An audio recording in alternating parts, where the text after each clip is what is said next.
क्यों जंग पे? अच्छा एक बात बताओ, कहाँ जाना है, कहाँ बताओ। अच्छा ऐसे बैठो, कहाँ जाना है मुझे ये बताओ। कहाँ जाना है? बता भी मैं भेजूंगी, मुझे नहीं देना। जाना कहाँ है? कहाँ जाना है?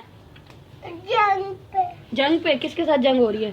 पापा के साथ जाऊंगा। जंग किसके साथ हो रही है जंग? इंडिया के साथ। तो जंग पे क्या करोगे आप जाके? मैं गन्ने चलाऊंगा, इंडिया को मार दूंगा।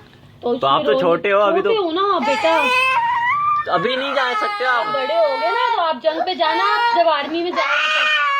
अच्छा जंग पे जाओगे? अच्छा कैसे मारोगे इंडिया को? गन से। गन से? किस तरह से?